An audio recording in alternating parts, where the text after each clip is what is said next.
Hey there, folks. If you're in the process of hiring a great new ISA for your team and you're going to be doing interviews, check out this video where I share my top tips and tricks from hiring hundreds and hundreds of ISAs over the last 6 years. Let's jump into it. The interview is one of the key moments in the whole hiring process. You've sourced some really good candidates. Some of them look very interesting to you. The interview is a great opportunity to find out more about them and see if they can be a great fit. My first tip when you're starting the interview is have a prepared short description of both your company and the opportunity. They might have already seen the job description, but go above and beyond that. Talk about how you started the company and the opportunity you're offering to them, how they can potentially grow and contribute to the business. Get them excited about being in that interview with you. My second tip is when you're starting the conversation with them, be sure to ask about any relevant experience they've had in the past. When we source candidates for our clients, we're always looking for folks that have call center and sales experience, either in real estate or a related field. That's what you want to ask them about. What did they do in these previous roles? Dig in a little bit. Ask probing questions. Did they use a CRM for that? What kind of a dialer did they use? Did they set appointments, live transfers, or generated nurtures from cold calling? Find out. And also find out, did they understand what they were doing in that role? What did they like the most about that role? Or what was the easiest part of that job for them on a daily basis? You also want to follow up that question with the reverse. What did they like the least about that role? Or what was the hardest part of that job to do on a day-to-day basis? The answers can be really illuminating, and you want to just shut up and listen to whatever they have to say. Throughout this process, you want to be asking yourself, does this sound like a person that could be a good fit for my company? Someone that I want to work with? Constantly be asking yourself that question. Third tip, and this is a pro tip, you can actually incorporate a short role play session within your interview, but you got to be careful. To really make this worth the time, you've got to give them a short script ahead of the interview, at least a day before, so they have some time to review the script and prepare. Otherwise, you're not going to get the result you expect. Use a simple script like a circle prospecting script or even a for sale by owner script, a section of that script, so you can start with something that's easy to explain. You've got to lay out the situation for them.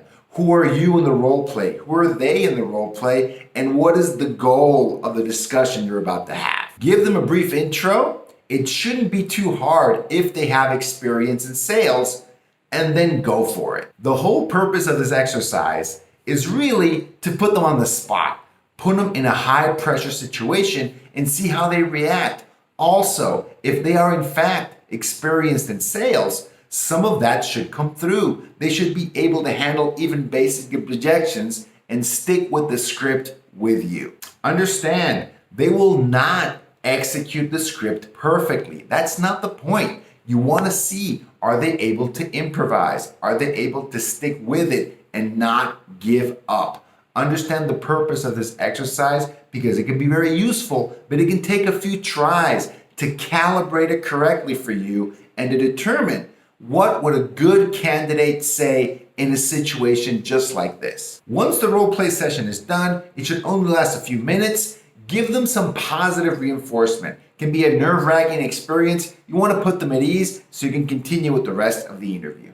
A pro tip for this, if you're doing this interview virtually, then I recommend turning off your camera when you're doing the role play. In real life, you don't get a chance to see the facial expressions and reactions of the other person in role play. It's not really useful. It can be actually distracting. If you're in person doing the interview, turn away. Don't make eye contact because that's not a real situation when you actually get to see someone react to everything you're doing. Have them go strictly off what they're hearing. Fourth tip, once the interview is done, thank them for their time and actually tell them, do they have any questions for you? You want to make this a give and take, a back and forth experience, and you want to make it as pleasant an experience as possible, regardless of the outcome. Another thing you need to keep in mind, if you're doing these interviews, you have to make a decision in a timely manner.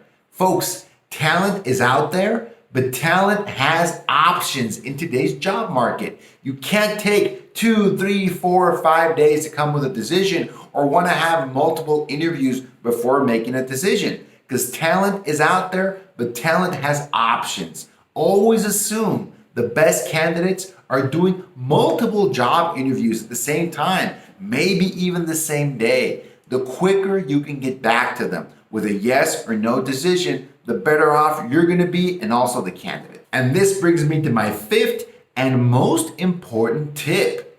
You need to be aware, you need to be conscious of the purpose and the pros and cons of the interview. Understand that the interview is great at a few things. The interview is excellent at finding out someone's language skills, their sales experience, have they ever sold anything before in their lives, and also, are they a good cultural fit? Do they seem like someone you'd want to work with? The things the interview is not great at determining is if someone has the values, the work ethic, and the grit, the tenacity to do a job like an inside sales agent.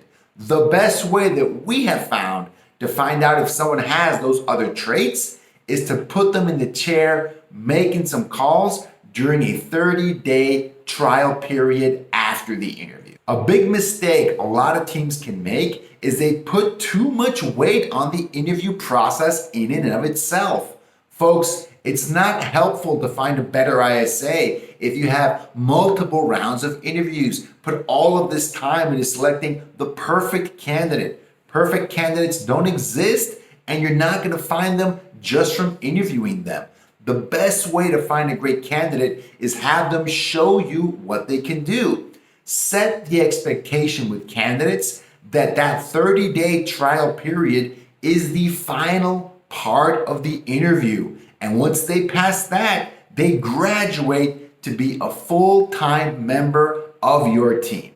The interview is one of the key moments in the entire hiring process. It starts with creating a great job offer that's going to attract candidates. Then it's sourcing candidates, finding them through ads, through your database, through Facebook groups, getting them in the queue to talk to you. Then it's about the interview process itself. And then it is about that 30-day trial period before you make that final hire decision.